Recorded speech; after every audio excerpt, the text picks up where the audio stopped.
Today, I'm going to share on December 27th, 2015, a woman named Sarah Robinson was getting ready inside of her cabin on the 7th floor of a massive cruise ship. She and her boyfriend were going to dinner that night with Sarah's parents in one of the restaurants on board the ship. And in fact, this entire trip, this whole vacation, was actually a big gift from Sarah's parents to Sarah and her boyfriend. And so far, the trip had been totally amazing. I mean, all four of them, Sarah, her boyfriend, and Sarah's parents, had got to go swimming and drink great drinks and have great food, and it was just like a total dream.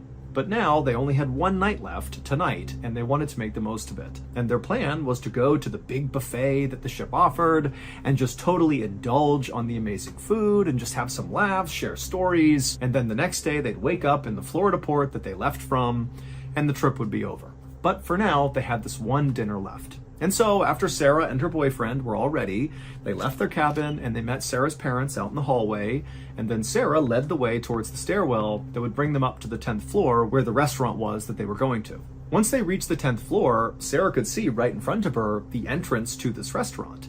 And so she, her boyfriend, and her parents, all behind her, began walking towards the restaurant. And to get there, they would have to walk past this sort of lobby right in front of the restaurant, where there was this elevator bank that would go down to the lobby and all the other floors. And so, Sarah and her family, they walked past these elevators, and as they did, Sarah began to hear what sounded like rain hitting the outside of the ship. But that didn't make any sense because that whole day the weather had been beautiful and clear, and Sarah, when she heard this sound, she instinctively kind of looked around the corner out one of the windows, and she looked out into the night, and it was still clear and beautiful out. So this could not be rain. And so Sarah, she turned around and she looked at her boyfriend and her parents with a sort of quizzical look, being like, "Do you hear this? Like, what is that sound?" And they clearly had heard it too, and were looking back at her like, "I don't know." But before they could even start to discuss whatever this was, a woman who they didn't know, who was standing near these elevators as well, began to scream. It would turn out just a few minutes before this woman began to scream, the cruise ship's chief electrician, 66-year-old Jose Sandoval Opazo, had begun doing routine maintenance on the elevators that were located a few floors below the 10th floor, but still within that same elevator bank that could bring you up to the 10th floor where that restaurant was. And while Jose was performing this very routine and quick maintenance on the elevator, something strange happened. But to understand why this happened, you need to understand a little bit about Jose and the other electricians on board this cruise ship. So there was oftentimes a lot of very quick and easy maintenance that would need to get done on these elevators, which would involve going into the elevator shaft to do it. But again, these are very short bursts, in and out, very easy to do. All the electricians know how to do it. And the procedure was to actually fully shut down that elevator, like completely, and then go inside and do the maintenance, and then go through the process of starting the elevator all over again. But that was so disruptive to the flow of traffic on the ship each day, and it was just kind of a hassle. And so Jose and the other electricians had come up with this sort of workaround that didn't require them to shut down the elevator, because again, that was just a huge pain and they didn't want to do it. And so what they would do is they would wait until the elevator car within the shaft they needed to do maintenance on was at some other level, like on floor 2, and they would go into the elevator on like floor 8 and then quickly do the maintenance on the inside of the shaft or whatever it is they had to do. Or sometimes they would actually have to do repairs on the elevator car itself, in which case they would just kind of go in real quick, do the repairs, get out again. But all of it was predicated on just kind of knowing where the elevator car was in the shaft and being really quick, in and out. And so Jose and the other electricians had done this many times and there was no issues.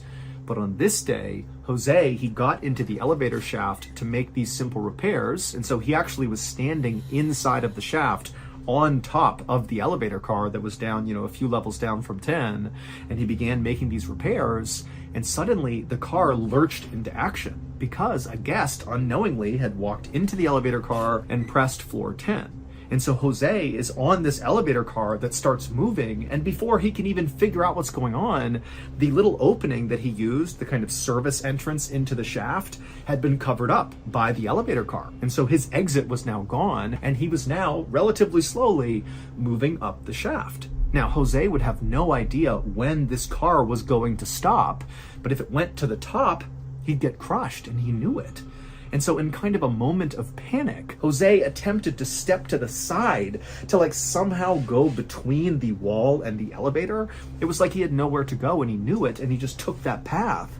But there was like an inch of space between the wall and the car. And so the second he did that, the car kept going and it sucked him down into that space and just destroyed him. And so by the time this elevator car reached its destination, the 10th floor, and that guest got off the elevator car, by this point, Jose's body had been totally destroyed and all of his blood was dripping down the elevator shaft, splattering into the walls and hitting the ground, and it sounded like rain hitting the outside of the ship. And so that's what Sarah and her family were hearing. And then the reason that woman started screaming is she was the first one who turned and saw all this blood coming down the front of the elevator doors. Medics would arrive quickly on the scene, but there was nothing they could do.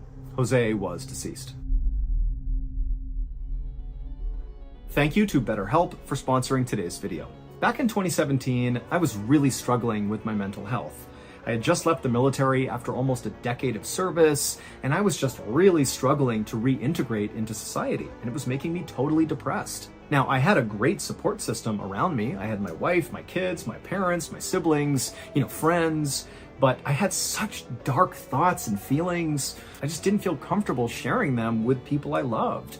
I was worried it would kind of upset them, and they'd also view me differently in a negative way, which, by the way, this is a very common train of thought amongst people who are feeling depressed. So I didn't realize how common it was, but there you go. Lots of people feel this way, and I did too. However, even though I didn't tell my family or friends anything, they eventually picked up that something was wrong with me, and they actually approached me and said, look, I really think you need to see someone. I think you need to see a therapist. And honestly, I was ready for that help, and so I did seek out a therapist. And my goodness, unburdening myself of all that horrible darkness inside of me to a trained, neutral third party was so cathartic. And of course, therapy is not a one-size-fits-all solution, but if you're really struggling right now and you're kind of holding it all in, you really ought to give therapy a try. And a really easy entry into therapy is BetterHelp. BetterHelp is a highly reviewed online therapy platform, which means you can get the help you need right from the comfort of your own home. All you have to do is fill out a short survey online, and then within about 48 hours, you get paired up with a licensed therapist, and then it's up to you how you communicate and how often. Also, you can change your therapist at any time for no additional cost. Let BetterHelp connect you with a therapist who can support you all from the comfort of your own home. Visit betterhelp.com/Mr. Ballin or select Mr. Ballin during sign up and enjoy a special discount on your first month.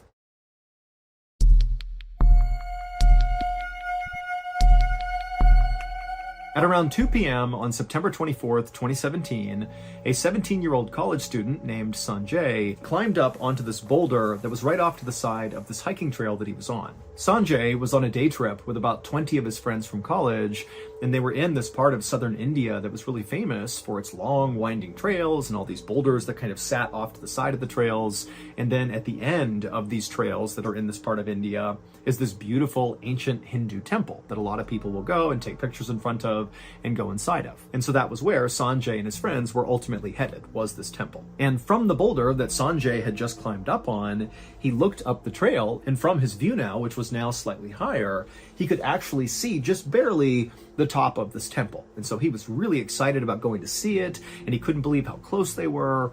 But as he was standing on this boulder, staring at the top of the temple, he also realized that kind of off to the side of the temple, basically right next to it, was this beautiful pool of water with a big wall around it and cement steps leading into it. I mean, it kind of looked like a swimming pool. And so because Sanjay and his friends had been hiking all day to this point, and it was really hot out, Sanjay really liked the idea of going swimming. And so he actually jumped off the boulder and just started running towards the temple and this pool. And he was yelling to his friends as he did, like, hey, I'm gonna go swimming.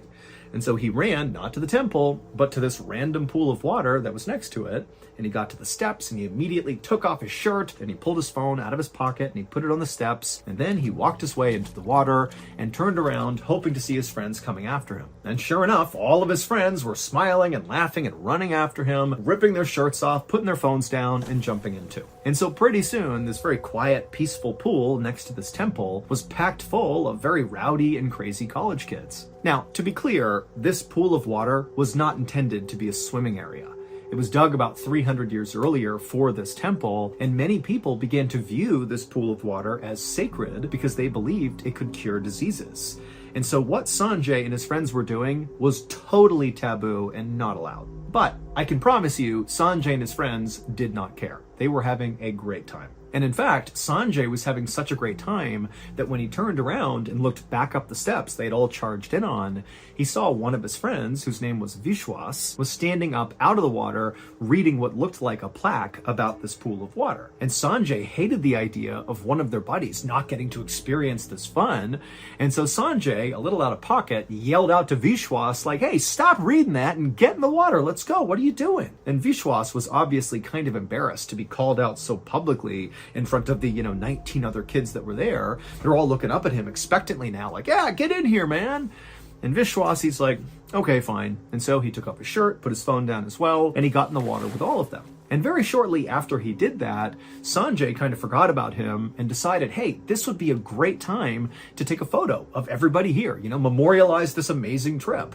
And so Sanjay, he waded over to the steps, he grabbed his phone, he came back towards the group, and he's looking at this big rowdy crowd of his friends who were totally not paying attention to him.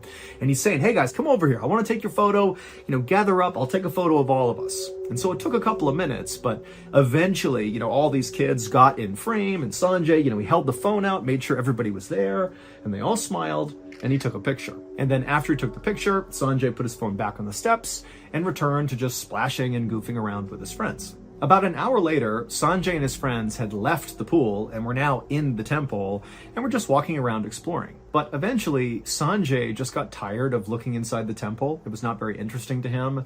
And so he eventually just went outside again and sat down on this low wall that was right outside the temple. And because he knew his friends would not be done for at least, 15 or 20 minutes or so, he just pulled out his phone and began kind of scrolling through social media and, doing what we all do on our phones. But eventually, Sanjay opened up his photo album to look at all the photos he had taken during the hike in, and then also that picture in the pool, and then also some pictures he took inside of the temple. And so he pulls up his pictures and just kind of starts scrolling through them, and he eventually reaches the photo that he took, selfie style, in the pool with all of his friends together. And so he opens that picture up and he looks at it and he smiles because it definitely was the best picture he took. He got all his buddies in frame. Everybody seemed so happy.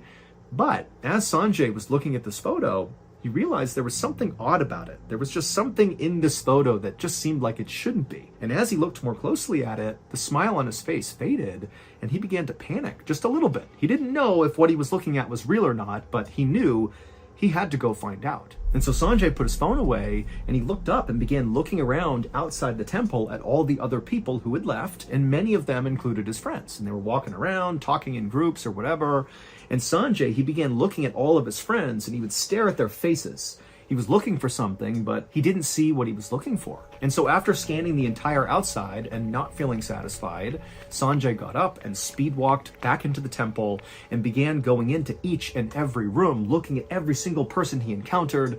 And when he would find one of his friends, he would stare at their face. And when he didn't find what he was looking for, he just kept on going to every single room until finally he reached the last room of the temple and he found the last of his friends and he looked at their faces and still he did not see what he was looking for.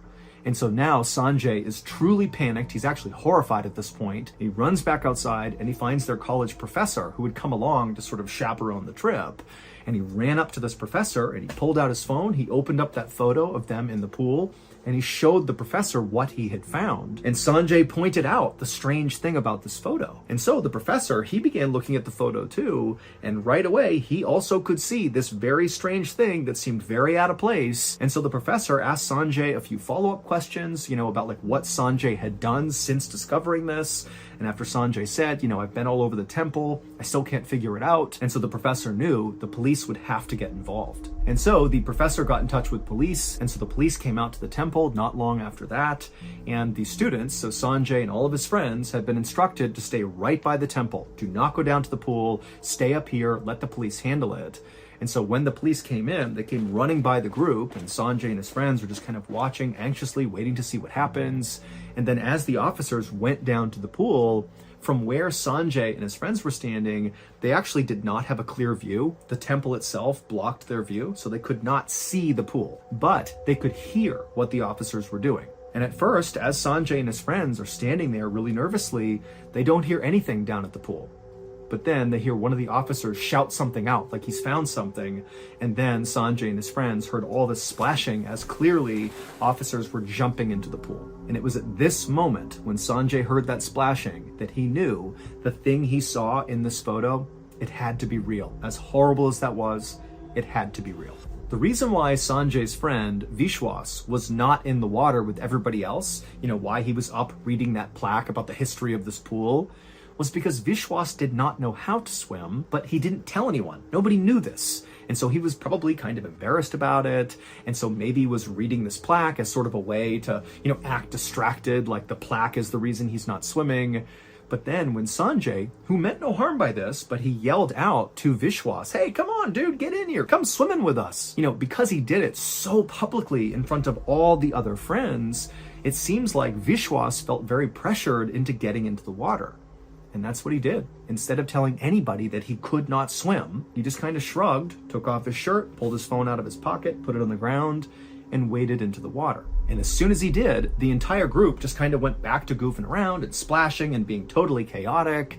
And then when Sanjay was like, "Hey, let's take that photo," he really did manage to get all of his friends in frame somehow.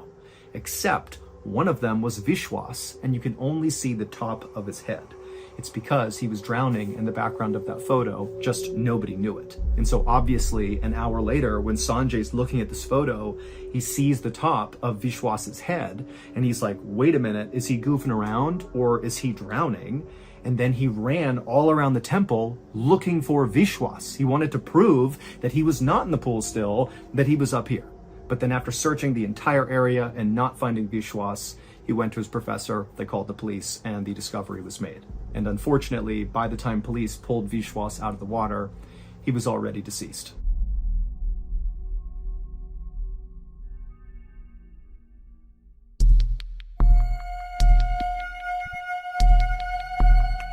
Late on the morning of June 27th, 1957, a 25-year-old Austrian mountain climber named Kurt Diemberger plunged his ice axe into the deep snow ahead of him and then used the axe to pull himself up and over a big ice clump. Kurt was totally physically and mentally exhausted by this point and only wanted to stop for like 2 seconds just to catch his breath. But he knew that was just not an option. Kurt and his climbing partner, a 32-year-old man named Herman Buell, were climbing one of the tallest mountains in the world, called Chogolisa, which is located in northern Pakistan. And they were doing this climb all alone. It was just those two, and they had virtually no safety equipment. Now, for reference, this was not normal. Anybody who climbed Chogolisa did so with Sherpas and guides and oxygen masks. I mean, this was a dangerous climb, and so serious measures had to be taken to ensure it was safe. But Kurt and Herman felt like, that takes all the fun out of mountain climbing. There has to be, like real risk here for this to be worth doing. And also, critically, Kurt and Herman were well aware of the fact that if they successfully climbed Chogolisa with no safety equipment, so what they were planning to do, that would be a new world record because nobody had ever done that before on this mountain. And so that felt like a really cool reason to go for this. And when they began their journey a few days earlier, when they began the climb, it had still felt like a great idea because the weather forecast was perfect for the rest of the time they expected to be on the mountain. However, earlier that morning, Kurt had turned around to talk to Herman, and he noticed off to the south was a kind of ominous dark cloud making its way toward them. Now, obviously, when you're on the ground and you look up and you see a dark cloud, you think, okay, it might storm, or it's actively storming. Maybe it's rain, maybe it's snow, but it's probably not a big deal unless it's like a tsunami or a hurricane or something, but dark clouds are just not really a big deal. But when you are 4 miles up one of the most treacherous mountains in the world, you got no other people with you, you got no safety equipment, and you see a dark cloud coming your way, yeah, that's terrifying. Because storms have been killing mountain climbers basically for as long as mountain climbing has been a thing. And so when Kurt and Herman saw this cloud, even though the weather forecast had been good, they knew that there was a real chance a storm was going to hit them before they reached the summit. And so they had to make a choice. Abort the mission now, go back to camp, and potentially give up on this climb altogether, thereby not getting the world record, or they could risk it and just try to speed their way up to the summit before the storm arrived. And because Kurt and Herman were actually within about 1,000 feet to the summit when Kurt noticed this dark cloud, they decided, you know what, let's just risk it. We can get up there to the summit, get this thing done before this cloud ever gets to us. And so that was the decision they made. And it was also why Kurt and Herman knew there was no way they could slow down even for a second, because basically this was a sprint to the top. And if they slowed down, they might die. And so, panting and exhausted with the wind whipping up like mad, Kurt and Herman just kept moving up that mountain as fast as they possibly could. But when they got about maybe 500 feet away from the summit, so they're really close at this point, something changed. As Kurt was about to bring his axe back down into the snow to, pull himself up one more step, he suddenly realized he couldn't see the mountain in front of him. Like there was nothing. It was just pure white all around him. He couldn't even see the sky. It was like he was just in this void all of a sudden. And the reason for this is because that dark cloud had caught up to them. They were literally inside of the cloud. That's why they couldn't see anything. And so from behind Kurt, even though he can't see anything, he could hear Herman desperately screaming up to him, "Hey, we've got to turn around right now." And Kurt obviously knew, yeah, it's too late. We are not going to make the summit. We got to go. Kurt knew Herman was right. I mean, this is an absolute crisis. If the storm that's basically brewing all around them didn't kill them, certainly the result of the storm would. I mean, all the snow that's going to land is going to fill in their tracks, and it would be nearly impossible to find your way back down again. And so this was like, we totally miscalculated, turn around and get out of here as fast as possible. And so that's what Kurt and Herman began to do. As fast as they could, they began going down the mountain, following along their tracks they had left on the way up. And pretty quickly, Kurt and Herman began making serious progress. And so Kurt was starting to feel optimistic that, maybe they had managed to escape this just in time. But right at that moment, the ground underneath Kurt began to vibrate. Then Kurt looked down, and even though his visibility was basically nothing, he could tell from his legs that the ground was basically shifting underneath him. And then suddenly Kurt felt this feeling that you get when you're on like a carnival ride and you're dropped, that feeling in your stomach that you're falling. He got that because the ground underneath him just gave way. It was an avalanche. And so in absolute desperation, Kurt, who knows he's about to be sucked into an avalanche, he just jumped. Like as far away from the mountain as he possibly could, kind of at an angle to the right, like he was leaping up and out of the avalanche and over to the right. But you got to remember, he's on this really steep slope. This is not like jumping on flat ground where you jump up and just return to where you jumped from. He's on a slope. So when he jumped out and to the right, it was like he was jumping off a building. He fell something like 30 or so feet before he hit the ground again. But when Kurt hit the ground, he kind of expected to be gobbled up by the snow and keep being sucked down the mountain, but he wasn't. He hit the ground and didn't move. And then he kind of sat up and he looked around and he realized he had successfully jumped out of the avalanche. He had done it. He saved himself. And so he began looking around. The visibility is still terrible, but it's a little bit better because now the avalanche has basically gone down the mountain. The storm is kind of passing, and so the visibility is decent. And, Kurt, he's looking around, screaming out for Herman. He doesn't see him. And then it's like suddenly the visibility just opened up, and Kurt was able to look to his left where the avalanche had gone. And as he was looking, he saw what looked impossible. Basically, the land where they had been walking down this mountain was gone. It was like the avalanche had removed that part of the mountain. And so Kurt is basically laying in the snow on the edge of a new cliff where the avalanche had basically broken away the mountain. And so he's looking into this crevasse where the avalanche went and thinking, I can't believe how lucky I am, but I got to go find Herman. And so Kurt stands up, and he's pretty battered from this 30-foot fall, but he's got adrenaline pumping through him, so he feels pretty good. And he scrambles his way 30 feet back up the mountain to this ridgeline where he originally jumped out of the avalanche, hoping when he got up there that he might find some sign of where Herman went to, because they were pretty close together when the avalanche started. But when he got up there was no sign of Herman, and he turned around and looked back down the mountain, and he couldn't see Herman anywhere. But when he turned back around, looking now back up the mountain, so in the direction of where they had originally intended to hike, and then where they had to come back down from when they were in the cloud, he noticed that he could see very easily their tracks, he and Herman's tracks. And so with his eyes, he just kind of tracked these tracks all the way down the mountain to where he was. And as he did this, he noticed something. At first, it was like his brain couldn't compute what he was seeing. But after a moment, he knew. Here is a photo of what Kurt would have seen. However, keep in mind, this was not a photo Kurt took, and it's also from a slightly farther away perspective. But conceptually, this really is what Kurt saw that told him what happened to Herman. So in this photo, you can see the mountain and the summits at the top, and there's a trail that goes straight down and then appears to diverge, where there's tracks that go to the left from our perspective, the viewer's perspective, they go to the left around that cliff line, and the other set of footprints that disappear off the cliff. Well, if you haven't figured it out yet, the footprints that go to the left are Kurt's footprints. He just magically jumped and landed on the absolute edge of where this avalanche was going to happen, and Herman is the other set of prints. And so when that avalanche started, there was nowhere for Herman to go, and he was sucked into that avalanche and dragged over 1,000 feet down the mountain, and his body was never recovered.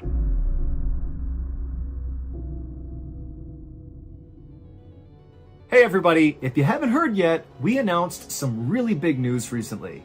We are putting out a book, and it's amazing. It's called Mr. Ballin Presents Strange, Dark, and Mysterious, The Graphic Stories, and it's an amazing graphic novel we have been working on for over a year. And it's our very first book, so we're all very proud of this. We think it's going to be so amazing. So in this book, there are 9 stories, 5 of which are of the old variety, so you've heard them on YouTube, and they've been remastered and put into this book. And then you have 4 full-length, brand new stories, which are amazing, that have also been put inside of this book. And the way we made those 4 new stories is to have them replicate the feel of YouTube. In fact, I would say this whole book is like the written version of our YouTube channel. It's totally a throwback to our OG fans who found us on YouTube. This is the book for you. It's going to be so good. The book's not coming out until my birthday, October 1st, but you can pre-order it right now by going to book.ballinstudios.com. And also, after you pre-order, be sure to follow me on social media and all the other places that we put out content, because we're going to be teasing stuff about this book before release. Things like, sneak peeks into the book and some pieces of artwork and some behind the scenes stuff. So there's a lot of stuff going on, but it all starts with pre-ordering that book. So again, go to book.ballinstudios.com and pre-order our first ever official book. It's going to be great. Enjoy. So that's going to do it. If you enjoyed today's stories and you want to hear more like it, be sure to check out the Mr. Ballin podcast, which is available on all podcast platforms. It has hundreds of stories, and many of them are only available on podcast. So if you're consuming this content only on YouTube, there is a whole world over in the podcast side of the house that you should go check out. Again, it's called the Mr. Ballin Podcast, and it's available everywhere. Wait, don't go anywhere. If you're looking for more strange, dark, and mysterious videos, click here.